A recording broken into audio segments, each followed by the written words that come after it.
మొదటి నుండి బైబిల్ గ్రంథాన్ని చూసినట్లయితే దేవుడు మనతో పాటు ఉండాలని ఆశపడుతున్నట్లుగా మనకు కనిపిస్తుంది. పాత నిబంధన గ్రంథంలో మనం చూసినట్లయితే దేవుడు ఆదాము అవ్వలను ప్రతి దినము వచ్చి వారిని దర్శించినట్లుగా మనం చూస్తున్నాం. తర్వాత కాలంలో దేవుడు ఇశ్రాయేలు ప్రజలకు పైన ఉండి వారితో పాటు నివసించినట్లుగా మనం చూసాం. ఎందుకంటే పగలు మేఘస్తంభం గాను, రాత్రి అగ్ని స్తంభం గాను వారి మధ్యన దేవుడు నివసించాడు. ఆ యొక్క అరణ్యంలో వారు ఉన్నంత కాలము కూడా దేవుడు వారి మధ్యన ఆ విధంగా నివసించాడు. ఎప్పుడైతే దేవుని మందిరం కట్టబడిందో ఆ మందిరం లోపల దేవుడు తన యొక్క ఆత్మ నుంచి అతి పరిశుద్ధ స్థలం అనేటటువంటి ప్రదేశంలో దేవుడు వారి మధ్యన నివసించాడు. ఇది పాత నిబంధన కాలం. పాత నిబంధన కాలంలో దేవుని యొక్క ఆత్మ మనుషుల యొక్క పైన ఉండి వారిని గమనిస్తూ వారి మధ్యన నివాసం చేసింది.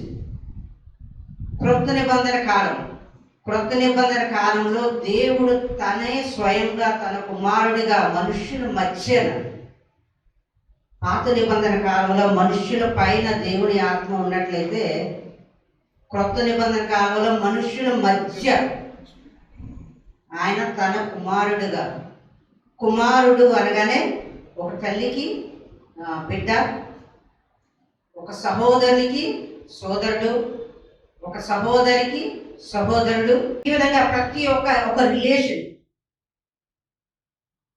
పాత నిబంధన కాలంలో తాను ఆధిపత్యం కనపరుస్తూ పైన ఉన్న దేవుడు క్రొత్త నిబంధన కాలంలో మనందరి మధ్యన మనతో పాటు ఈక్వల్గా సహవాసం చేయాలని మనందరికీ కుమారుడిగా క్రొత్త నిబంధన కాలంలో రావడం జరిగింది. అదే అంత్యకాలం, ఎండ్ టైమ్స్. ఈ అంత్యకాలంలో దేవుడు తన పరిశుద్ధాత్మను మనుషుల యొక్క మనస్సుల్లో పంపడం ద్వారా మన మనస్సుల్లో నివసించడానికి ఆశపడ్డాడు.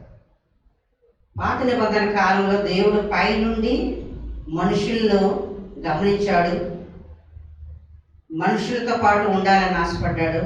క్రొత్త నిబంధన కాలంలో మనుషుల మధ్య నివసించాడు.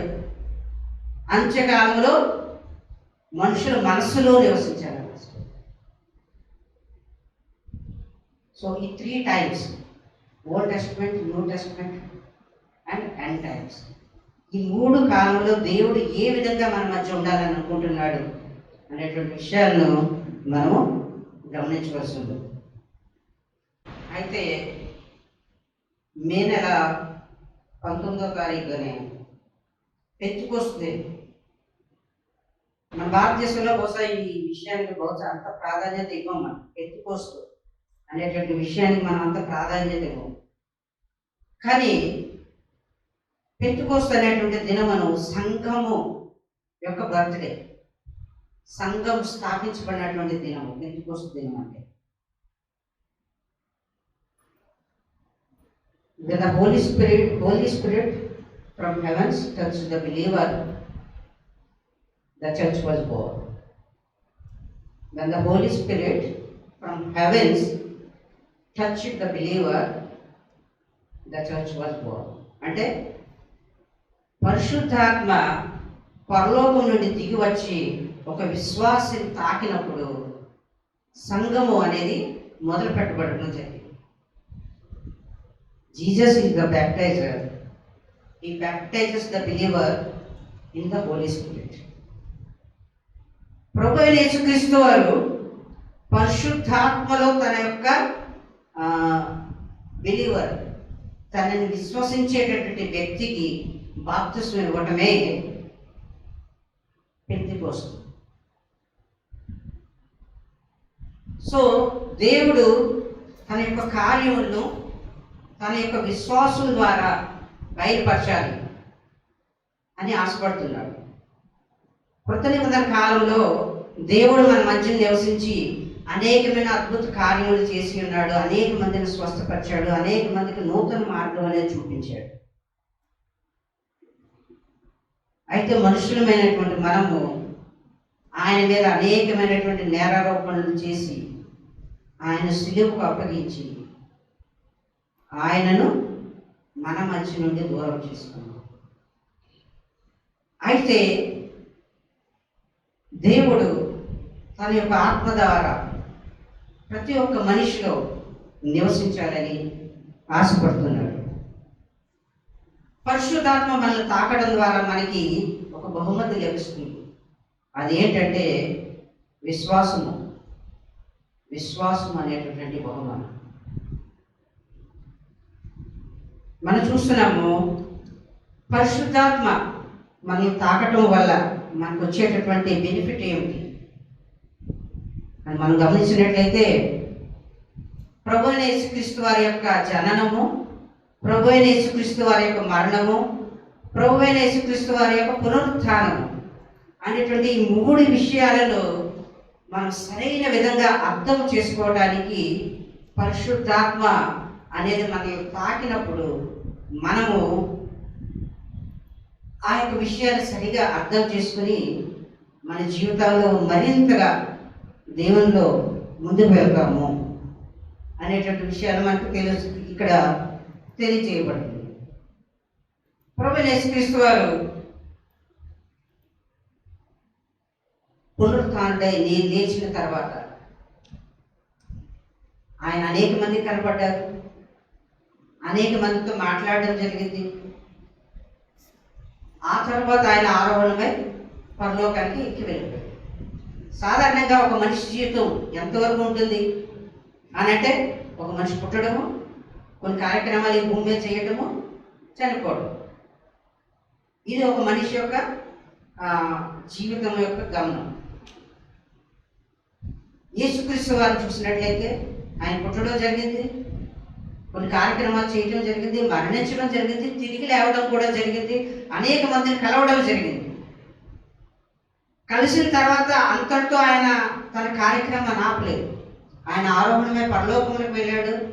పరలోకం నుండి తిరిగి తన పరిశుద్ధాత్మను తిరిగి పంపటం ద్వారా ఆయన మనతో పాటు కలిసి ఉంటున్నాడు.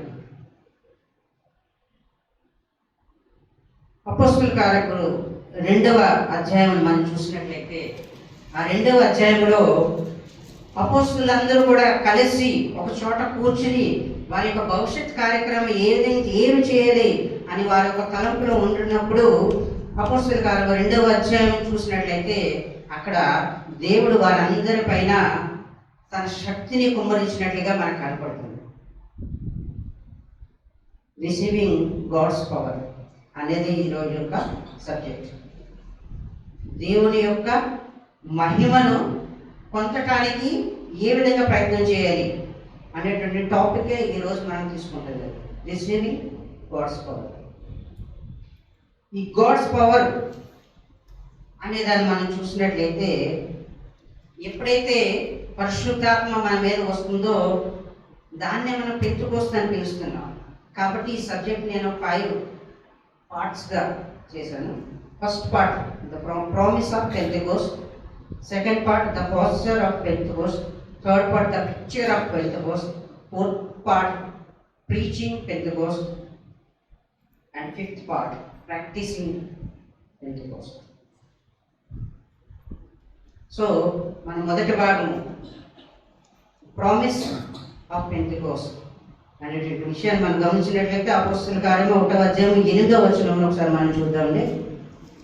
ఆయన పరిశుద్ధాత్మ మీ మీదకి వచ్చినప్పుడు మీరు శక్తి పొందెదరు కనుక మీరు యెరూషలేములోను యోదయ సమరయ దేశమంతటను భూదిగంతము వరకు నా సాక్షులై ఉందని వారితో చెప్పాను.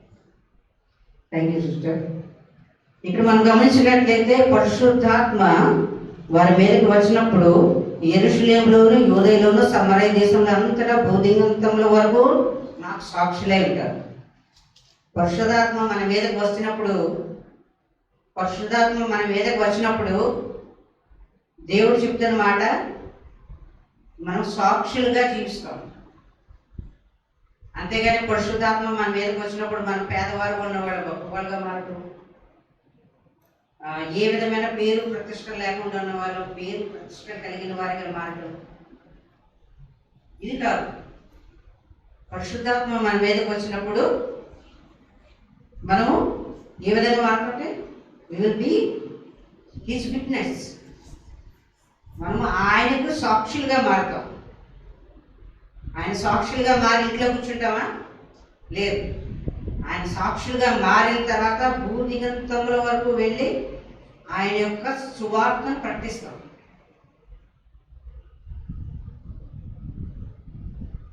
ఈ సువార్తను ప్రకటించడం లేదంటే ఈ పరిశుద్ధాత్మ మనుషుల మీదకి రావటము అనేది అపొస్తలుల కార్యంలో చెప్పబడడానికి చాలా కాలం ముందే యోవేలు ఒక ప్రవక్త యోవేలు గ్రంథము 2వ అధ్యాయం 28, 29 వచనంలో చూసినట్లయితే యోవేలు గ్రంథము 2వ అధ్యాయము 28, 29 వచనంలో మనం చూసినట్లయితే అక్కడ చెప్తున్నారు, సర్వజనం మీద నా ఆత్మను కుమ్మరించుదును.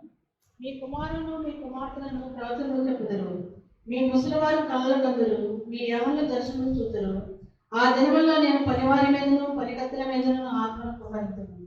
మనం చూసినట్లయితే ఇక్కడ ప్రతి ఒక్కరి పైన దేవుడు తన ఆత్మను కుమ్మరిస్తాను అని చెప్పడం జరుగుతుంది. మీ యొక్క కుమారుల మీద, మీ యొక్క కుమార్తెల మీద నా ఆత్మను కుమ్మరిస్తాను. మీ యొక్క వృద్ధులు దర్శనాలు కలలు కంటారు. మీ యొక్క యవ్వనులు దర్శనాలను చూస్తారు. మీ యొక్క పనివారు అంటే ఇక్కడ ఇంగ్లీష్లో అయితే సర్వెంట్స్ అని ఉంది. సర్వెంట్స్ అంటే దేవుని సువార్త చేసేవారు. తెలుగులో అయితే మీ పనివారు అని రాయబడి ఉంది. అంటే ప్రతి ఒక్కరి మీద ఆయన దేవుని యొక్క సువార్త చేసేవారు, ప్రతి దేవుని యొక్క పనివారు, వీరందరి పైన.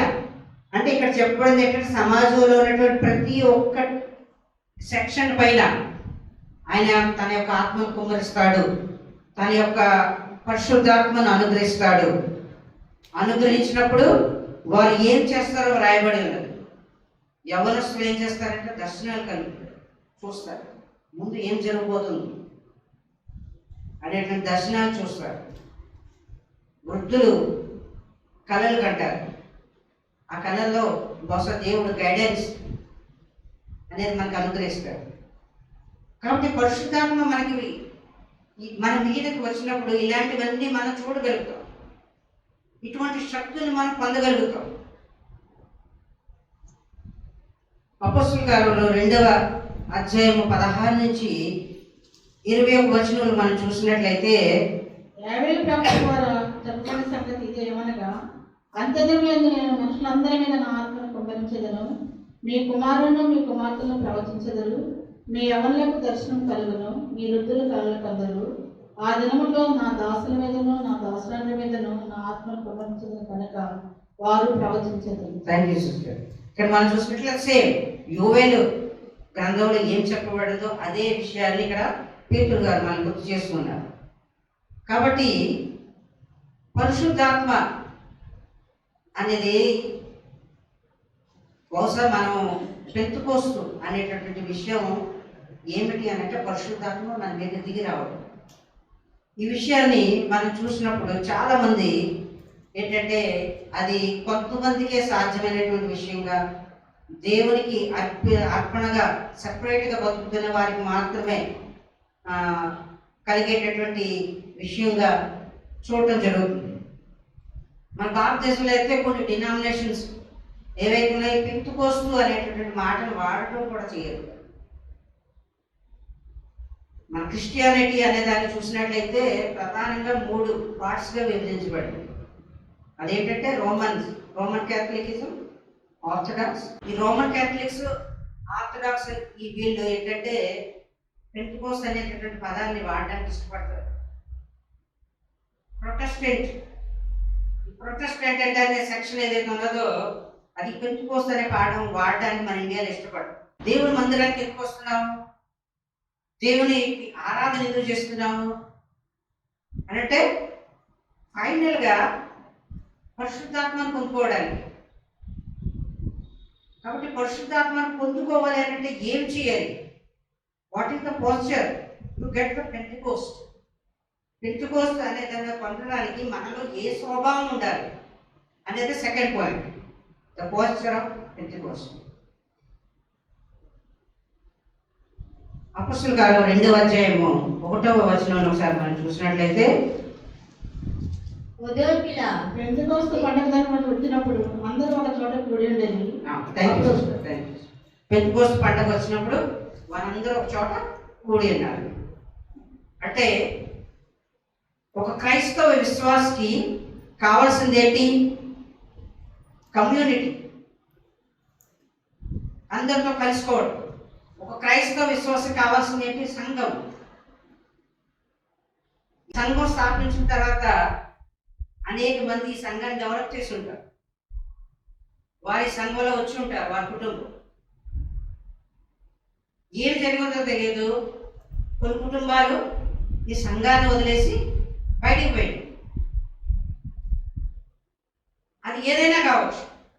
అంటే వారు ఏం చేస్తున్నారు? సంఘంను విడిచిపెట్టారు. కమ్యూనిటీ. మన సంఘంలో అనేకమైనటువంటి విషయాలు ఉండొచ్చు, మన సంఘంలో అనేకమైనటువంటి విభేదాలు ఉండొచ్చు.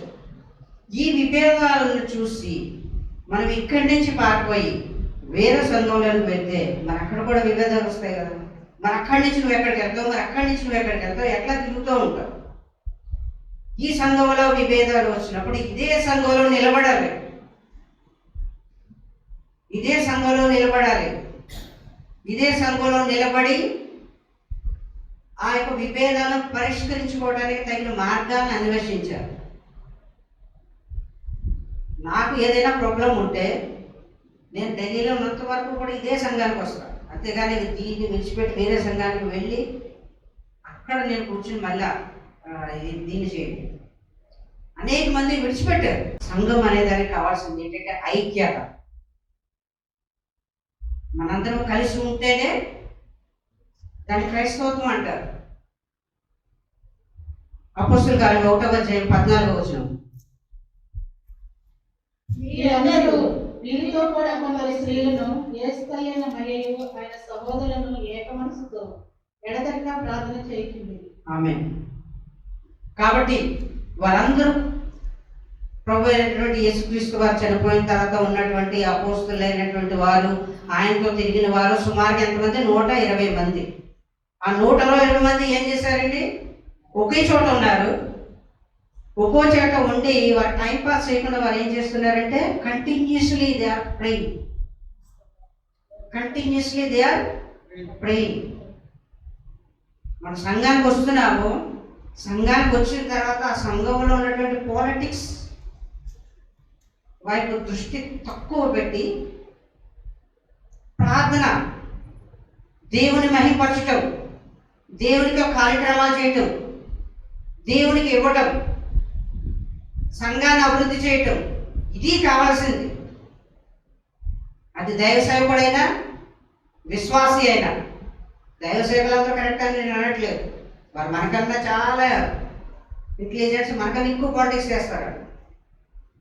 కానీ సంఘంలో ఉన్న వారికి కావాల్సింది ఏంటంటే నిరంతరము ప్రార్థన చేయడం. ఏ సంఘంలో అయితే ప్రార్థన ఉంటుందో ఆ సంఘము అభివృద్ధి చెందుతుంది అని రాయబడి ఉన్నది. కాబట్టి అపొస్తలుల కార్యం 1వ అధ్యాయం 14వ వచనంలో మనం చెప్పినట్లుగా మనందరం కూడా నిరంతరము, స్త్రీలు, పురుషులు, పిల్లలు, పెద్దలు, ప్రతి ఒక్కరు కూడా నిరంతరము ప్రార్థనలో ఉండాలి అనేటువంటి విషయాల్ని ఇక్కడ మనకు తెలియజేస్తుంది. క్రైస్తవ జీవితంలో అనేక సందర్భాల్లో ఒంటరిగా ఉండి కొన్ని విషయాలు మనం సాధించుకోవచ్చు, సంఘంతో కూడి కొన్ని విషయాలు సాధించుకోవచ్చు. ఎందుకనంటే మన సంఘంతో కూడి ఉన్నప్పుడు మనకి వారి యొక్క తోడ్పాటు దొరుకుతుంది. మనం ఎప్పుడైతే బలహీనపడతామో సంఘము మనకు తోడుగా ఉండి మన విశ్వాసంలో ఇంకా పెంపొందడానికి వారి యొక్క ప్రార్థనలు, వారి యొక్క సహవాసము, వారి యొక్క మాటలు, వారి యొక్క స్నేహము మనకు తోడుగా ఉంటుంది. కాబట్టి మనం నూతన బలం పొందుకోవడానికి అవకాశం ఉంటుంది. కాబట్టి సంఘంతో పాటు కలిసి ఉండడము, సంఘంతో పాటు ప్రార్థన చేయడము, సంఘంతో పాటు దేవుని ఆరాధించడము అనేది చాలా ఇంపార్టెంట్ కలిగినటువంటి విషయంగా మనకు కనపడుతుంది. ఇక్కడ పేతురు గారు చెప్తున్న ప్రకారం ఏంటంటే ఆయన వారందరినీ లీడ్ చేస్తున్నట్లుగా మనకు కనపడుతుంది. వారందరూ ఒక ప్లేస్లో ఉన్నారు, వారందరూ ప్రార్థన చేస్తున్నారు, వారందరూ దేవుని మహిమపరుస్తున్నారు. వారందరినీ నడిపించడానికి ఒక నాయకుడిగా పేతురు అనేటువంటి ఆయన ఉన్నాడు. ఈ విధంగా వారందరూ కలిసి ప్రార్థన చేస్తుండగా, వారందరూ కలిసి దేవుని ఆరాధించుండగా ఆశ్చర్యకరమైనటువంటి విషయం వారి మధ్య జరిగింది. కాబట్టి అటువంటి ఆశ్చర్యకరమైన విషయం మన జీవితంలో జరగాలనంటే is your posture of prayer, is your posture of prayer, is your posture having the Bible before open in your personal అని. అంటే మన యొక్క స్వభావము ప్రార్థన చేసేదిగా ఉన్నదా? మన యొక్క స్వభావం బైబిల్ను ఓపెన్ చేసి దానిలో ఉన్న విషయాన్ని గ్రహించే విధంగా ఉన్నదా? Is your posture waiting upon God, trusting him to in his time. అంటే మన యొక్క స్వభావము దేవుని గురించి ఎదురు చూసే విధంగా, ఆయన విశ్వసించే విధంగా, ఆయన ద్వారా తగిన సమయంలో ఆయన తన కార్యములు చేస్తాడు అనేటువంటి విశ్వాసం కలిగినదిగా మన జీవితం ఉంటుందా అనేటువంటి విషయాలు మనం చెక్ చేసుకోవాల్సినటువంటి అవసరం ఉంది. కాబట్టి కొంతమంది విశ్వాసులు ఏ విధంగా ఉంటారంటే వారి జీవితంలో దేవుడు ఆశీర్వాదాలు ఇస్తున్నప్పుడు వారు ఎంతో సంతోషంగా దేవుడి దగ్గరకు వస్తారు. వారు ఎంతో సంతోషంగా నాకు ఇది జరిగింది అని చెప్పుకుంటారు. ఎప్పుడైతే వారి మీదకి పరీక్ష అనేది వచ్చిందో వారు తప్పిపోయి దేవుణ్ణి విమర్శిస్తూ, దేవుడిని దూరం అవుతూ, సంఘానికి దూరం అవుతూ వారి యొక్క ప్రవర్తన మారిపోతుంది. కాబట్టి సంతోషంలోనూ దుఃఖంలోనూ ప్రతి ఒక్క పరిస్థితిలోనూ నీ యొక్క స్వభావం ఏ విధంగా ఉంటుంది అనేటువంటి విషయాలను మనం గమనించవలసి ఉన్నది. మూడో విషయంకి వచ్చినట్లయితే ద పిక్చర్, ఈ పెంచుకోస్తా అనేటటువంటి దాన్ని మనం ఒకసారి చూద్దాము. యూదులు ముఖ్యంగా 3 పండుగలను వారు ఆచరిస్తారు. ఈ 3 పండుగలకి ఏంటంటే యెరూషలేము చుట్టుపక్కల ఉన్నటువంటి 20 మైళ్ళ దూరంలో ఉన్నటువంటి ప్రతి ఒక్క మగవాడు కూడా ఖచ్చితంగా యెరూషలేమును దర్శించాలి. యూదులకు 3 ముఖ్యమైన పండుగలు ఉన్నాయి. ఆ 3 పండుగల్లో కూడా యూదుడైనటువంటి ప్రతి ఒక్క వ్యక్తి 20 కిలోమీటర్స్ రేంజ్లో ఉన్నటువంటి ప్రతి ఒక్క వ్యక్తి యెరూషలేమును దర్శించాలి. కాబట్టి పెంతెకోస్తు అనే దినంలో రోజున యెరూషలేములో అనేక మంది యూదులు ఉన్నట్లుగా మనకు కనపడుతుంది. వారందరూ కూడా దేవుని మందిరానికి వచ్చారు. ఆ 3 పండుగలు ఏమిటంటే మొదటి పండుగ పస్కా, రెండో పండుగ పెంతెకోస్తు, మూడో పండుగ పర్ణశాలల పండుగ. సో ఈ పెంతెకోస్తు అనేటువంటి పదం ఏంటంటే 50వ దినము అనే దాన్ని మనం పెంతెకోస్తు అనేటువంటి వర్డ్ని ఉపయోగిస్తాం. ఈ పెంతెకోస్తు అనేటువంటి వర్డ్కి ఇంకొకటి ఏంటంటే వీక్ ఆఫ్ వీక్స్. అంటే ఈ పస్కా అనేటువంటి పండుగ ఎప్పుడైతే జరిగిందో, పస్కా బలి అర్పించినటువంటి 50 రోజుల తర్వాత పెంతెకోస్తు అనేటువంటి దినం వస్తుంది. పాత నిబంధన కాదు. కాబట్టి పస్కా అనేది మనకి ఎప్పుడు వస్తుంది? సాధారణంగా మార్చి నెల వారు ఏప్రిల్ ఫస్ట్ వీక్లో వస్తే, ఈ పెంతెకోస్తు అనే పండుగ మే నెల మధ్యలో లేదంటే జూన్ ఫస్ట్ వీక్స్లో అట్లా వస్తుంది అన్నమాట. ఈ పెంతెకోస్తు అనేటువంటి పండుగ చేయడానికి 2 ప్రధానమైనటువంటి కారణాలు ఉన్నాయి. మొదటి కారణం ఏంటంటే మోషేకు దేవుడు ధర్మశాస్త్రంను సీనాయి కొండ మీద అనుగ్రహించినటువంటి దినాన్ని గుర్తు చేసుకుంటూ పెంతెకోస్తు అనేటువంటి పండుగను యూదుల కాలం నుంచి చేయడం జరుగుతుంది. అట్లాగే ఇంకొక కారణం ఏంటంటే అది వారు పంటలు పండించిన తర్వాత వారి పంటను అంతటినో కూర్చుకున్న తర్వాత వారందరూ సెట్ అయిన తర్వాత దేవునికి వారు 2 రొట్టెలను తీసుకొని వచ్చి దేవుని మందిరంలో అర్పిస్తారు. అర్పించడం చేసేటువంటి పండగగానే మనం పెంచుకొస్తేనే చూస్తున్నాం. కాబట్టి ఈ పెంచుకొస్తున్నటువంటి దినం రోజున అపోస్తుల కార్యము 2వ అధ్యాయము 2 నుంచి 13 వరకు జరిగినటువంటి విషయాలు మనం ఒకసారి చూసినట్లయితే, మనము ఇదంతా చదవలేం కాబట్టి మనకి టైం తక్కువ ఉన్నది కాబట్టి 2 నుంచి 13 వరకు మనం చూసినట్లయితే అక్కడ సుమారుగా 120 మంది ప్రజలు ఉన్నారు. అక్కడ ఒక బలమైన గాలి వీచింది. ఆ బలమైన గాలితో పాటుగా అగ్ని అనేది అక్కడ వచ్చింది. ఆ అగ్ని అనేది రావడం మాత్రమే కాకుండా ఆ అగ్ని 4 విభజించబడింది. 4 విభజించబడినటువంటి అగ్ని ఆ రూములో ఉన్న ప్రతి ఒక్కరి పైన వాలింది, ప్రతి ఒక్కరిని టచ్ చేసింది. ఆ ప్రతి ఒక్కరిని టచ్ చేయడం ద్వారా జరిగినటువంటి విషయం అంటే వారందరూ కూడా అనేకమైనటువంటి భాషల్లో మాట్లాడడం జరిగింది. ఈ విషయం జరిగినప్పుడు యెరూషలేములో అనేకమైనటువంటి యూదులు ఉన్నారు. వారిలో దేవుడికి భయపడేవారు ఉన్నారు. అక్కడ ఏం జరుగుతుందో చూడడానికి వచ్చేటటువంటి వారు ఉన్నారు. విమర్శించేవారు కూడా ఉన్నారు. ఈ విషయము గొప్ప శబ్దంతో జరిగినట్లుగా మనకు కనబడుతుంది. ఎప్పుడైతే గొప్ప శబ్దంతో జరిగిందో వారందరి అటెన్షన్ కూడా ఆ రూమ్ ఎక్కడైతే ఉన్నదో, ఆ ఇల్లు ఎక్కడైతే ఉందో అక్కడ పడింది. వారందరూ అక్కడ రావడం జరిగింది. వాళ్ళందరూ లోపలికి వచ్చిన తర్వాత వీళ్ళు చూస్తే వీరి యొక్క కండిషన్ మేబీ ఎట్లా ఉండి ఉంటుంది అని అంటే, పరిశుద్ధాత్మ ఏదైనా వ్యక్తి మీదకి మనకు వచ్చినప్పుడు మనం చూస్తాం ఆ వ్యక్తి ట్రాన్స్లో ఉన్నట్టుగా మనకు కనపడుతుంది. ఆ వ్యక్తి స్పృహలో లేకుండా ఉన్నట్లుగా. బహుశా వీరందరూ కూడా అదే పరిస్థితిలో ఉండరు. వీరిని చూసినటువంటి కొంతమంది ఏమి జరిగింది అని కొంతమంది ఆలోచించుకుంటుంటే, కొంతమంది ఏమైనా ఆలోచించుకుంటే వీళ్ళు కొత్త మద్యం తీసుకున్నారు, వీళ్ళు బాగా తాగి ఇట్లా బిహేవ్ చేస్తున్నారు అనేసి కొంతమంది ఆలోచించి, కొంతమంది అయితే ఏం జరిగింది, ఇది దేవుని కార్యమా అని ఆలోచించలేదు. సో ఈ టైప్ ఆఫ్ థింకింగ్తో ఉన్నటువంటి ప్రజలు వారిని గమనించలేదు. సాధారణంగా యూదుల్లో బలమైనటువంటి గాలి అనేది దేనికి నేస్తున్నాం అంటే దేవుని యొక్క ఆత్మకు నేస్తుంది. దేవుని యొక్క ఆత్మ, దేవుడు ఎప్పుడైతే ఈ సృష్టిని సృష్టించడం జరిగిందో అప్పుడు బలమైన గాలి వేయించడం జరిగింది. యెహెజ్కేలు గ్రంథము మీరు చూసినట్లయితే 37వ వచనంలో అనేకమైనటువంటి ఎముకలు అక్కడ ఒక చోట కూర్చోబడి ఉంటే దేవుని యొక్క గాలి వీచినప్పుడు ఆ ఎముకలన్నిటిలోకి మాంసము తయారైంది. దేవుని యొక్క గాలి అంటే దేవుని యొక్క శక్తి. పరిశుద్ధాత్మ ఒక ఎముకను తాకినప్పుడు దానిలోంచి జీవం వచ్చింది.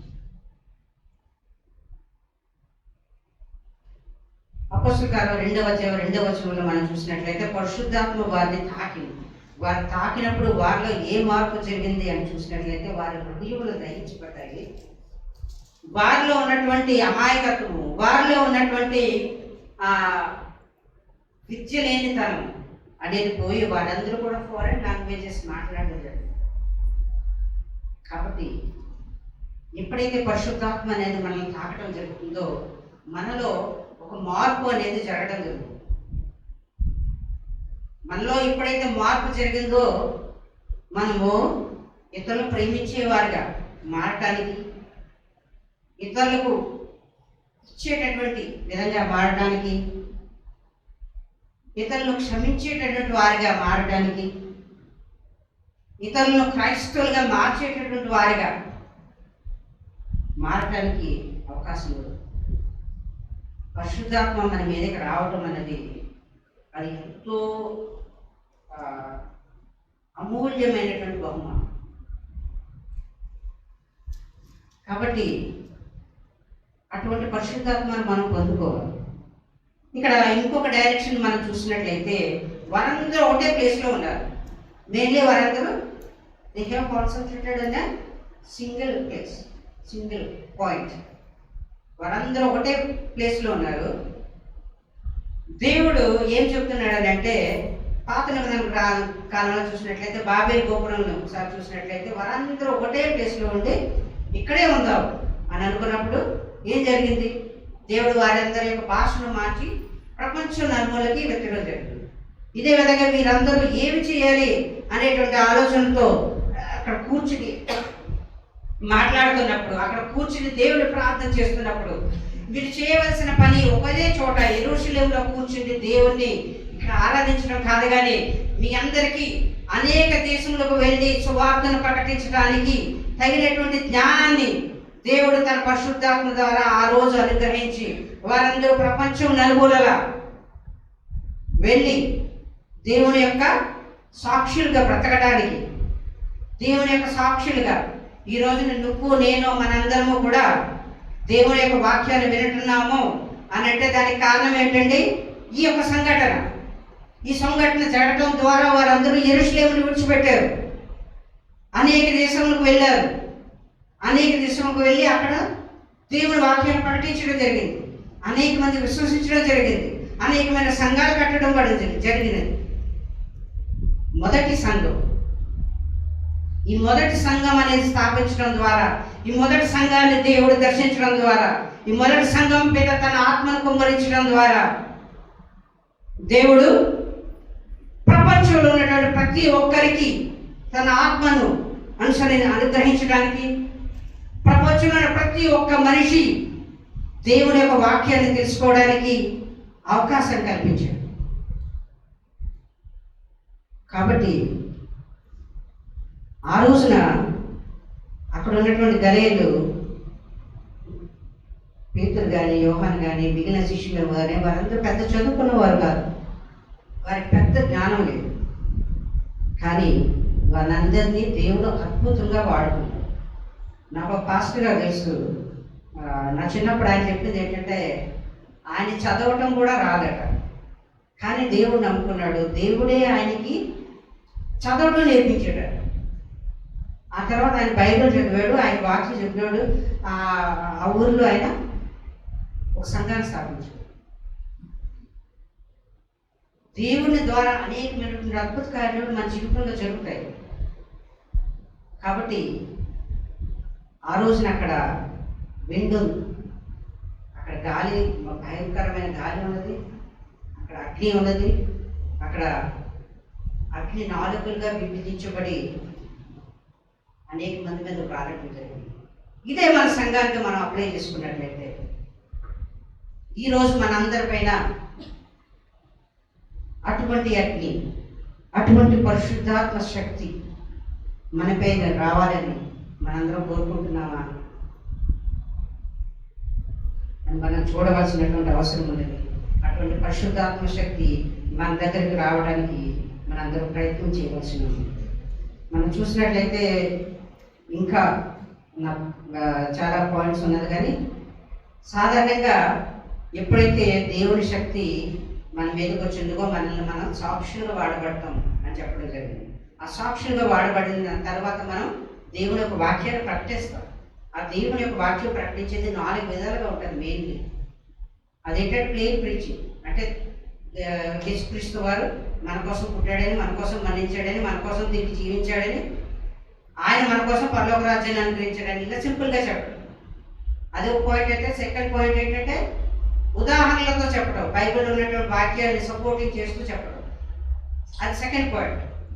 మూడవది ఏంటంటే ఈ యొక్క పనులను మీరు చేయండి, ఈ పనులను మీరు చేయడం ద్వారా మీరు సువార్త ప్రకటించండి అని చెప్పడం.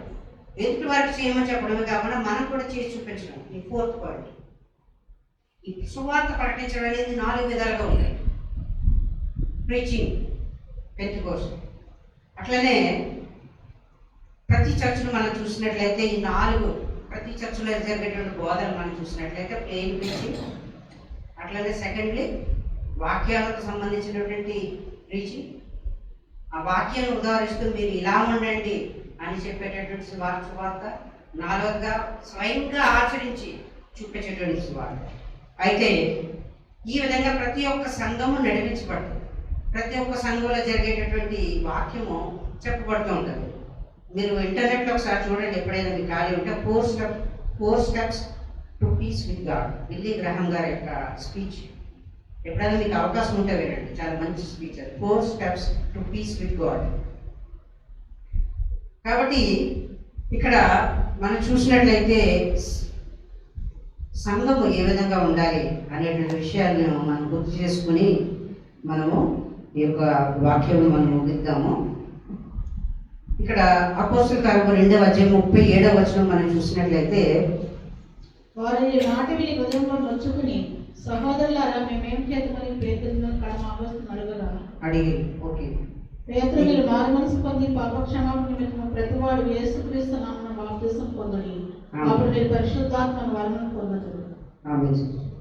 ఇక్కడ మనం చూసినట్లయితే పేతురు గారు చెప్పినటువంటి ఆ ప్రసంగం ఎంత బలంగా ఉందనంటే, అక్కడికి వచ్చినటువంటి అనేక మంది యూదులు ఆయన ప్రసంగం విని మారు మనసు పొంది మేము ఏం చేయాలి అని ఆయన అడగడం జరుగుతుంది. ఆయన అడిగినప్పుడు ఆయన చెప్పింది ఏంటంటే, మారు మనసు పొందండి, బాప్తిసం తీసుకోండి. ఆ బాప్తిసం నీళ్ళలో మీరు ఆల్రెడీ బాప్తిసం తీసుకుని ఉంటారు, కానీ పరిశుద్ధాత్మలో బాప్తిసం తీసుకోనండి. ప్రభు అయిన యేసుక్రీస్తు వారి వద్ద క్షమాపణ వేడుకోనండి ఆయన చెప్పినప్పుడు వారందరూ విశ్వసించారు.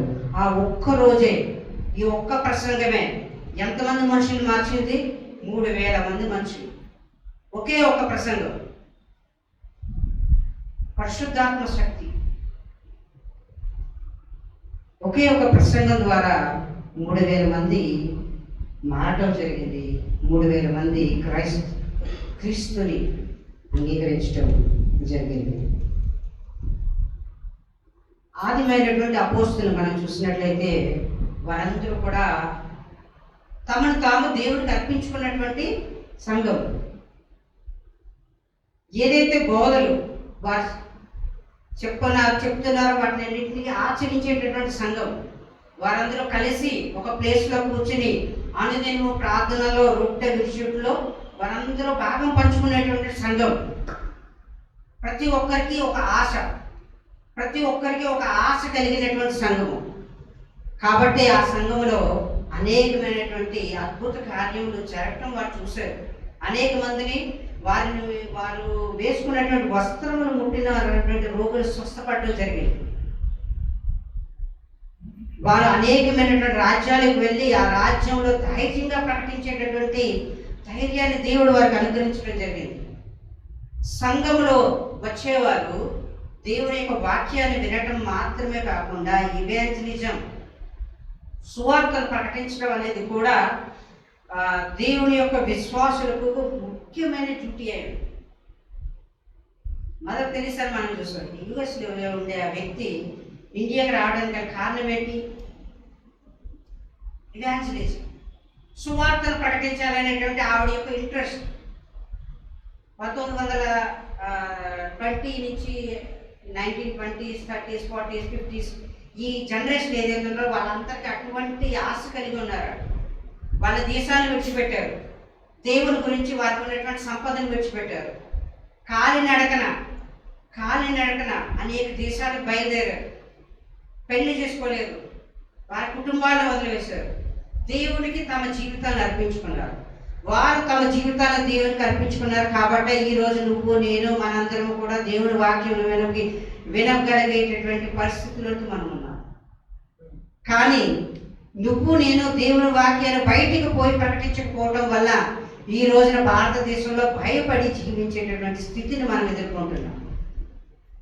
భారతదేశంలో భయపడి జీవించేటువంటి స్థితిని మనం ఎదుర్కొంటున్నాం. అంటే మనందరం ముసుగు ధరించి జీవిస్తున్నాం. ఆ ముసుగును తొలగించవలసినటువంటి అవసరం ఉన్నది. ఆదిమ సంఘాన్ని గుర్తు చేసుకోవలసినటువంటి అవసరం ఉన్నది. ప్రతి ఒక్కరూ కూడా దేవుని యొక్క వాక్యాన్ని ప్రకటించవలసినటువంటి అవసరం ఉన్నది. ప్రతి ఒక్కరూ కూడా వారి కొనుక్కున్నంతా కూడా అమ్మి దేవుడికి ఇచ్చాడు. బహుశా ఇది జరగని పని, కానీ వారందరూ కూడా దేవుని మందిరాన్ని ప్రతి దినము సందర్శించారు. కాబట్టి పెంతుకోస్తు దినము అనేటువంటి దినమున దేవుడు చేసినటువంటి ఆ కార్యాన్ని మనందరం గుర్తు చేసుకుని మనందరూ కూడా మన జీవితాల్లో చేయవలసినటువంటి కార్యములు ఏమిటి అనేది ఈరోజు చెప్పడం జరిగింది. దేవుడి సంఘానికి రావటము, ప్రార్థన చేయటము, దేవుని సంఘంలో ప్రార్థన చేయడం, ప్రార్థనే ఇంపార్టెంట్. దేవుని ఆరాధించడమే ఇంపార్టెంట్, పాలిటిక్స్ ఇంపార్టెంట్ కాదు. కాబట్టి మనందరూ కూడా దేవుణ్ణి ఆరాధిస్తూ, దేవుని మహిమపరుస్తూ సంఘాన్ని అభివృద్ధి చేయాలి. ఆ విధంగా దేవుని యొక్క ప్రార్థనలో ఉన్నటువంటి సంఘాల్లో దేవుడు ఆటోమేటిక్గా అభివృద్ధి చేస్తాడు. ఈ రోజున 50 మంది ఉన్నటువంటి సంఘం దేవుడు ఆశీర్వదిస్తే 500 సంఘంగా అవుతుంది. దేవుడు ఆశీర్వదించాలంటే మనం ప్రార్థన చేసేటువంటి సంఘంగా ఉండాలి. దేవుడు ఆశీర్వదించాలంటే మనము దేవుడిని ఆరాధించేటువంటి సంఘంగా ఉండాలి.